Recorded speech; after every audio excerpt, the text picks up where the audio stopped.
Hey, wait, I heard I got shouted out in How Money Works. I'm a narcissist. Let's watch that shit.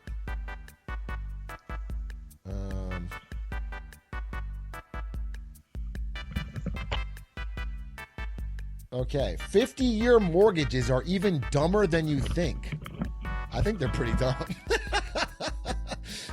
I think they're pretty dumb, so you're going to have to really convince me. Last week, the idea of a 50-year mortgage was not so subtly floated to the American public. Now, almost everybody immediately called this out for being a really dumb idea, and for a good reason.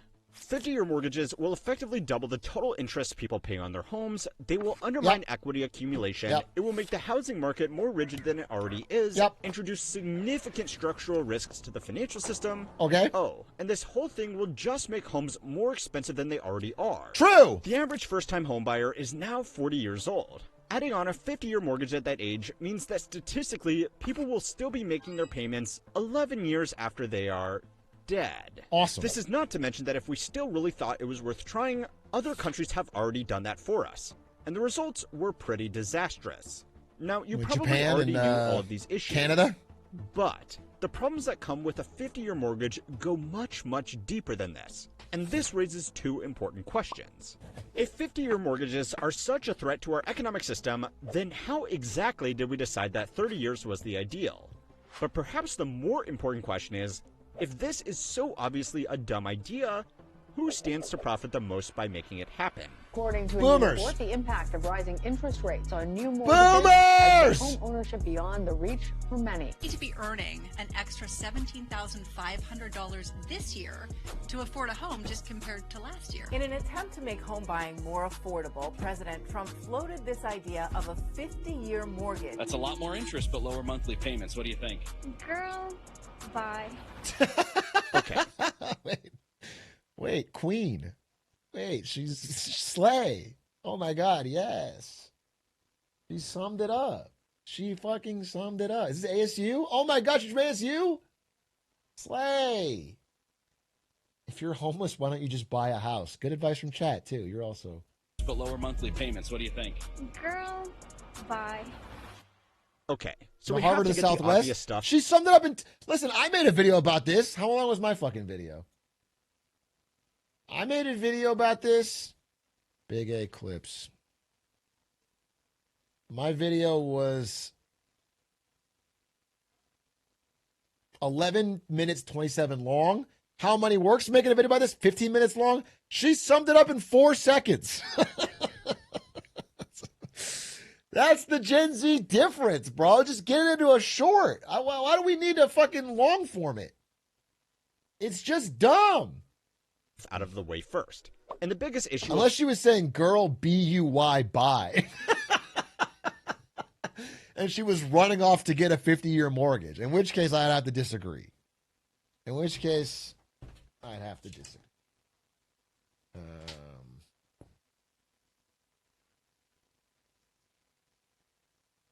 All is that 50-year mortgages won't make homes more affordable. In fact, they will probably do the opposite.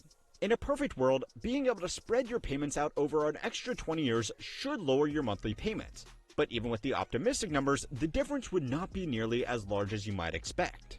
Assuming a very competitive 6% interest rate on a $320,000 loan used to buy a $400,000 house, your monthly payment on a 30-year mortgage would be $1,919. If, however, you could spread that out over 50 years, then your monthly payments would fall to $1,685, a savings of $235 a month, cheaper, which is not that much for almost doubling the total loan term and the amount of interest you will pay over That's the a life problem of the for your loan. future self. Most people have just pointed to this simple arithmetic and written the whole thing off as a big waste of time. But to play devil's advocate and give this the best possible chance of making some sense, some people will try to make the argument first that if you take those monthly savings and invest them into the stock market, your returns could be higher than your interest payments, letting you profit off the difference and putting you in a better financial situation. Well, I know he's devil's advocating, and so I respect that, but I hate this argument on so many things, which is like, never ever pay off your debt. Always just put the money in the stock market because it's guaranteed going to go up more than It's not a guarantee. It's not, people always like, well, I should never pay down my student loans or my car loan or my house loan or my credit card loans. I'll just take the extra money I would have spent and I'm going to earn more than the interest cost. And it's like, no, maybe, but if you don't, then you're really fucked. It's not a guaranteed 10%. Even, by the way, you know, my big argument is that like the data we use on that is from 100 years of American global dominance. And so, you know, even these numbers are kind of suspect. If you use the UK numbers from their 100 years, it's a lot different than the 100 years after. But okay. But even if you say that that's the same thing, it's going to go held true for the future. It wasn't 10% every year. It's like 10, 10, 10, 10, 10. It averaged 10%. Some years are down 20, 30. Some years are up 40. You know what I'm saying? It averages 10. You could have some really bad years. The long term was average 10%. Later in life. Right now, less wealthy households overwhelmingly have their wealth tied up in their home. Of course, poorer households are less likely to own their own home, but they are even less likely to own a significant amount of financial assets. If people actually took these monthly savings and invested them diligently into the stock market, then not only could it theoretically improve the balance of wealth amongst lower income households, it could also make it easier for first-time buyers to get into the market in the first place. $235 a month invested over 50 years could be $3.7 million assuming historic market rates of return, which is over 10 times more than the additional interest a borrower would pay on their 50-year mortgage. However, that is if absolutely everything went perfectly. And I already know what all of you live streamers are saying to your chatters right this very second. Almost nobody taking out a 50-year mortgage is going to have this level of financial discipline. Fuck you. I'm done with this. I'm done with this loop. I'm done with this fucking Hank Green, CoffeeZilla, Atrioc, fucking circle jerk. Okay? How many works circle jerk? This is getting upset. This is getting incestuous. This is getting incestuous. This is getting incestuous, bro. It's an Ouroboros. I'm taking the other side now. I'm gonna start putting out big A clips about how fucking Trump's killing it and the economy's great. I'm gonna talk about the AI boom, bro. I'm talking about how I'm mixing it up, bro. We gotta get some reason I even bothered. That's very funny. That's very funny. With the devil's advocate shtick at all is because if these financial products do come to market, this is exactly how they are going to be sold to people. That's actually very funny. You think he was? I feel like he was thinking. I feel like because he's commenting on the big A clips. I feel like he's thinking about this response. I don't know. Is anyone else watching these videos and giving that response, or is that fucking? Is that a straight up Atrioc call out?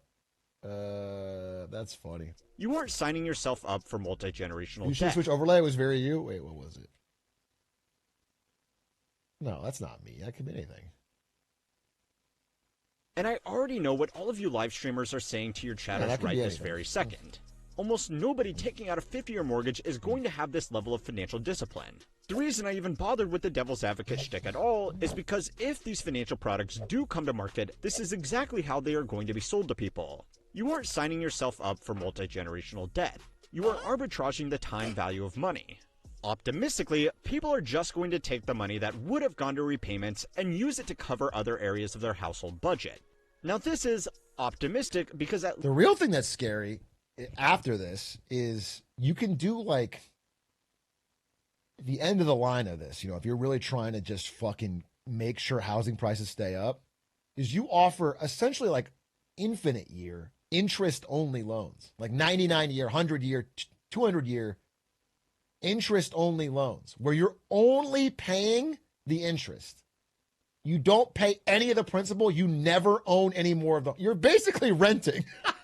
Yeah, you're just renting it forever, but it's technically yours.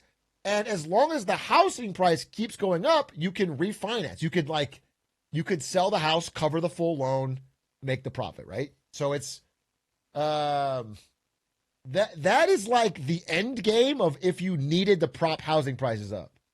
Because then people get the absolute lowest monthly payment possible and buy the maximum amount of house price they can afford. And they would just never truly own it. And all of that would keep going until housing prices finally started to go down under that system. And then we would be truly, colossally, generationally salted earth fucked. Once you get to that stage and then housing prices still go down, you are truly beyond hope fucked. You are truly, there is, the financial contagion has breached into every facet of the life. At least a bit of extra spending might contribute to economic activity. Realistically, all this By the way, Canada is not far off from this. Just to be clear. To be clear, if we're talking end games, like this is sort of close to where like Canada, maybe even Australia is at. Like their real estate is a disgusting portion of their economy. It's a disgusting part of everything. Going to do is increase house prices by stimulating demand, just like it has every single other time we have tried this. In just last week's video, we saw how longer and looser auto financing has made cars more expensive. The only reason why college kids with no income can pay for tuition that has outpaced inflation by 400% is because it's become so easy to take out student debt. Yeah. More recently, everyday items have been allowed to inflate further than they might have otherwise been able to, with a little help from all kinds of weird and wonderful consumer credit. And yeah, even 50-year mortgages were introduced in Japan in the 1980s to assist with housing affordability. All it did was make real estate even more expensive, worked out great, contributing to their record housing bubble. But that's fine, because it all ended super well for them, and their economy has been thriving ever since. So yeah, we may not like to... Yeah, no long-term effects. Well said. Well said. Yeah, Japanese real estate bubble. It's just funny because I feel like we're, I think I've said this 1,000 times, so I'm sorry to say it again. But Japan really is the canary in the coal mine for like what we seem to be blindly stumbling towards. Like they have made all these mistakes first and shown us the problem, and then we don't listen. Don't listen. We don't, it's like, and by the way, Japan is a country that has like a uniquely high level of social stability, and they've invested a good amount in like public goods like trains. And even they are receiving all these negative effects. So we are going to have the negative effects, but with none of even we don't have it. We have the opposite. We have social instability and no public goods. So it's like, what we get, it's like it's a tinderbox, They're like throwing lit matches on a tiny, tiny, tiny little bottle of kindling. But we have a fucking open drum of gasoline and we're flamethrowering it. Super well for them, and their economy has been thriving ever since. So yeah, we may not like to admit it, but we have probably dug ourselves into the same kind of hole. For now, if we actually genuinely just wanted to make homes more affordable for first-time homebuyers, 15-year mortgages would probably do more good than 50-year mortgages in the long term, but more on that later. As for the benefits to first-time homebuyers, this is also ignoring the other costs that come with owning a home like property taxes, maintenance, and insurance, which means the total month-to-month savings will be even more marginal than even the optimistic estimates would suggest. It's also conveniently ignoring the fact that longer loans will probably attract higher interest rates from lenders, effectively eliminating the month-to-month savings for most people. Yeah, it's dumb. From the numbers alone, this looks like a bad idea on top of a bad idea on top of a bad idea. And to be fair, most policymakers have acknowledged this and tried to distance themselves from this plan. But there are still two big reasons why we might end up seeing these loans anyway. They are going to make a lot of money for the right people, and we may be out of other options. So it's time to learn how money works to find out how you are going to be left holding the bag on these mortgages, even if you never use them. I spend a lot of time researching, organizing, and planning our videos for each month. So anything that helps us move faster from idea to finished video makes a real difference. Which is why I partnered with Comet by Perplexity. Check out Comet by Perplexity. Thank you. How money works. Check out Comet. Use the Comet browser for free. Browser for free using the link below. Alright, so behind most bad ideas is either a profit motive or some level of desperation. Yeah. And you don't need to tighten the tinfoil hats too tightly to see both of those elements here. The current proposal to introduce 50-year mortgages came from a meeting between the president and the Federal Housing Finance Agency director, Bill Pulte. The FHFA was established in 2008 after the global financial crisis to keep a tighter leash on Fannie Mae and Freddie Mac. The semi-government enterprises tasked with buying up mortgages off regular banks provided they meet strict criteria regarding lending. By the way, maybe he's going to talk about this, but it's just so fucked. It's just so fucked. It's so fucked. Because if the government buys mortgages based on certain criteria, then over time, these institutions become very fucking good at gaming the criteria. They study for the test. That's a great way to put it. They figure out exactly what criteria gets the mortgage bought. And then they put in shittier and shittier mortgages that they've sold. It's just crazy because why even have these middlemen at all if you're going to do this? Why even have them at all? Either have them take on their own risk or have the government give you money for a mortgage. But having this is a recipe for disaster. Standards. Theoretically, you could walk into your local Wells Fargo today and ask for a 50-year mortgage. And as a private business, there is nothing specifically stopping them legally. However, at the moment, these loans are extremely rare for two reasons. The first is that 50-year mortgages do not currently fit within the underwriting criteria of Fannie or Freddie Mac. So, if the bank gives that loan, they can't sell it off to these organizations, and instead, they have to keep it on their books for the next 50 years. Compared to a regular 30-year mortgage, which they can make a quick, easy profit on overnight, this kind of deal just doesn't make business sense, except for maybe rare instances of extremely large loans to private banking clients. However, if the Federal Housing Finance Agency instructed Fannie and Freddie to start accepting 50-year loans as well, then that would be the first barrier removed. The second reason why private banks... These two things are what Melody Wright was talking about in our interview, where she mentioned, Fannie and Freddie are owning like such a massive chunk of American mortgages. Like they've all been built up to sell to them. Don't do this for now is because 50-year terms are outside the bounds of what the Consumer Finance Protection Bureau considers a qualified mortgage. Qualified mortgages just means that banks meet some basic requirements to satisfy the Bureau that their lending is not predatory. If they do meet these criteria, they are offered legal safe harbor, which makes the banks harder to sue if the mortgage goes tits up. For now, loan terms beyond 30 years do not meet these criteria, which means if you get given a 50-year mortgage and end up in financial hardship, you could theoretically take your bank to court for predatory lending and they would have far fewer legal protections. Yeah. Now, they would still have an army of lawyers, so please don't try it just because someone on the internet said it was theoretically do it. YouTubers possible. are always right. Anyway, this might not matter soon because the government is currently pushing to dismantle the Consumer Finance Protection Bureau anyway by cutting off its funding. Great idea. This would remove the last barrier to 50-year loan terms, and if banks are allowed to write these loans, there is a big incentive to do so. Longer loan terms are more valuable when they're turned into mortgage-backed securities because they pay interest for an additional 20 years. Longer loan terms will most likely also enable slightly larger loans, maximizing bank revenue. Now remember, the Federal Housing Finance Agency back up here was specifically created after... I assume he's going to mention this, but I don't care. I'll fucking pre-watch it anyway.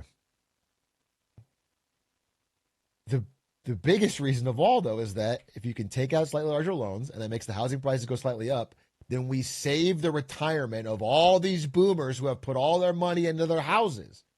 Like that is the fuck... It's for boomers. At the end of the day, like, yes, banks will win with a larger loan term, but they're winning either way. The real reason politically why they'd have to do this is that boomers are cooked if the housing market crashes because that is where they put their fucking wealth. And so politically, you have to do whatever it takes to prop up not only the housing market, but also the stock market now.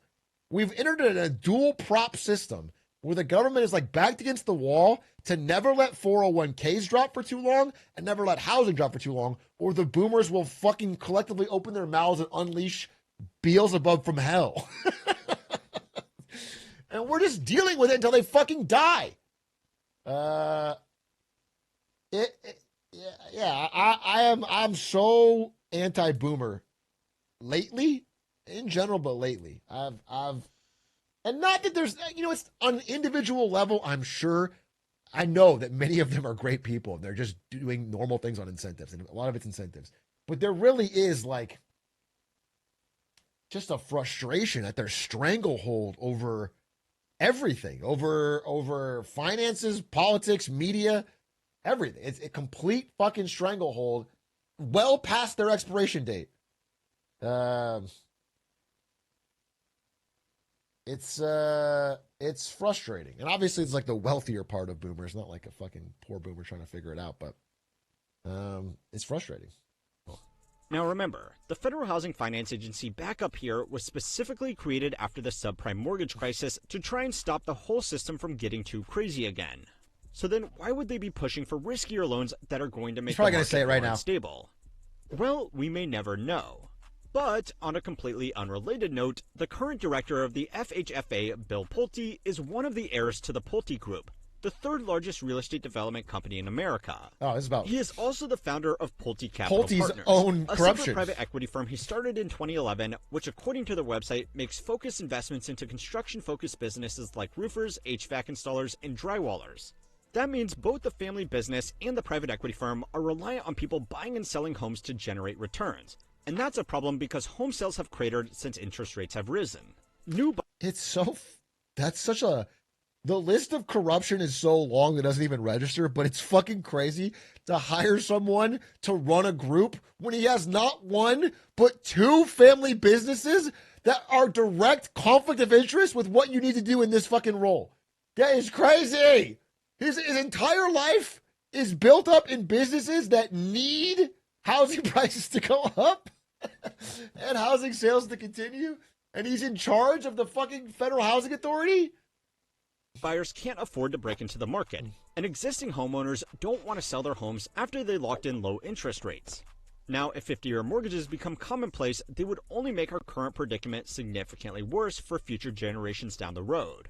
If people can lock in good rates for 30 years, that can cause problems. But eventually, they build up equity, and for the final 15 years of their loan, their nominal interest rate is not as big of a deal.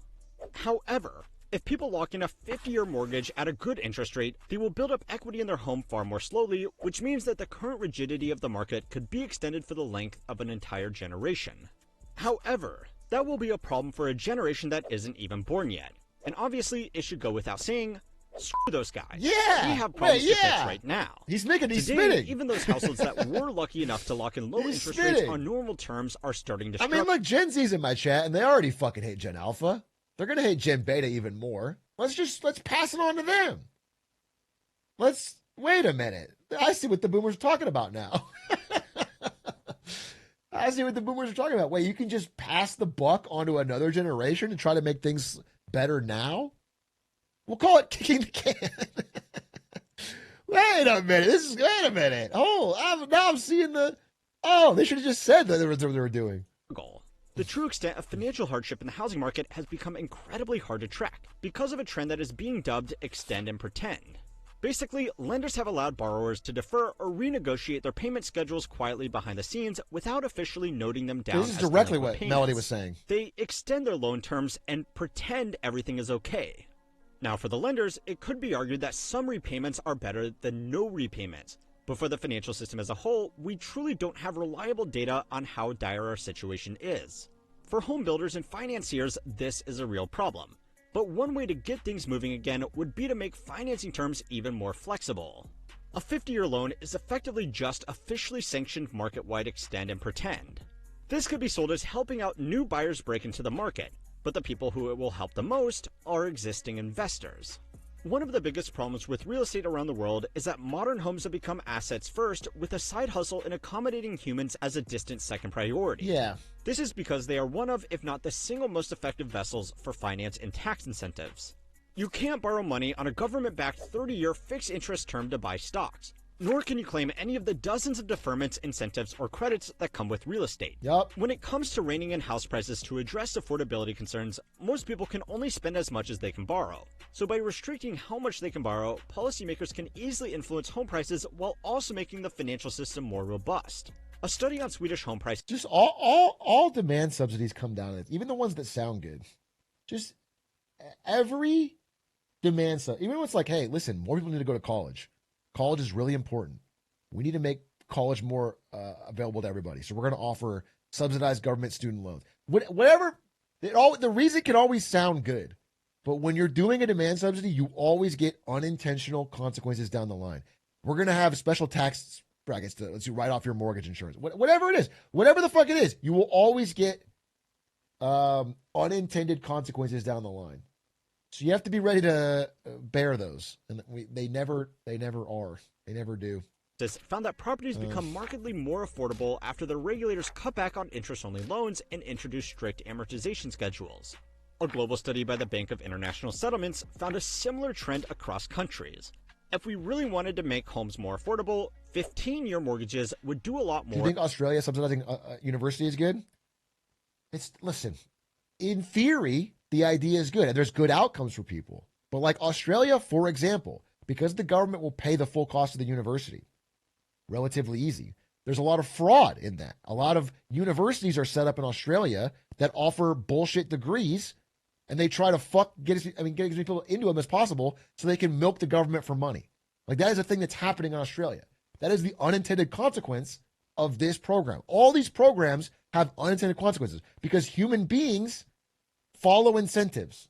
They always have, and they always will in every society, no matter what fucking system you have. They will always follow the incentives, especially over time. So you have to prepare and plan for that. You have to think about it in a smarter way. If you try to do it just by throwing money at it, you will get consequences you didn't expect. And that's why the best methods are usually ones that drastically stimulate supply, which drives down cost. Like, that's just a better way to do it. Even if there's unintended consequences there too, but those seem to do better. Than 50-year mortgages. But that's kind of the point. Because real estate has become such an institutionalized investment vehicle, one man's affordable home is another man's crippling market crash. On one hand, 50-year mortgages are only going to make things worse by making homes even more attractive as an investment vehicle.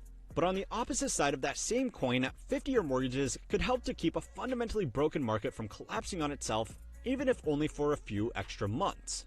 Over the last 5 years, institutional investors have drawn a lot of scrutiny for quietly buying up hundreds of billions of dollars in residential real estate across the country, particularly in areas like the Sun Belt. Today, they are quietly trying to back out of those same investments because the markets they went all in on did not continue to attract the same volume of new entrants. That's like the third thing from the Melody Wright interview. Did you watch? How many works did you watch? There's like 3 back-to-back things that Melody Wright talked about, bro. That's 3. All right, that's 3, bro. As they were projecting. As I was putting this video together, Atrioc did a fantastic interview.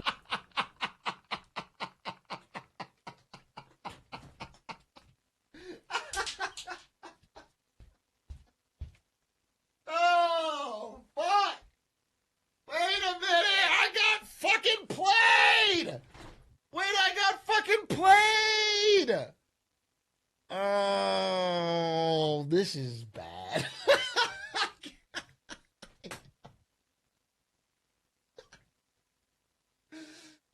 Wait a minute, you son of a bitch!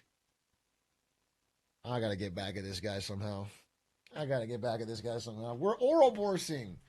Wait, this is a human centipede, bro. This is a human centipede. With Melody Wright, one of the top housing market experts in America who has effectively been saying the same thing. Thank you for the shout out, though. Now, I will leave a link to that full interview because it's worth a watch. Wait, I should have commented on this. I need to comment and say glizzy glizzy or something. But to summarize, the housing market is shaking, so institutional investors with thousands of properties want to dump their holdings onto Airbnb bros with dozens of properties. But the only way they are going to be able to do that is if it becomes easier to qualify for big loans. And the only way to get those is if big loans are sold as a way to help regular people who just want to buy a single home to live in. Unfortunately, this market has become so large that they are effectively too big to fail. Okay, why don't we start some sort of YouTuber collateralized revenue obligation, okay? Where whatever stories we cover,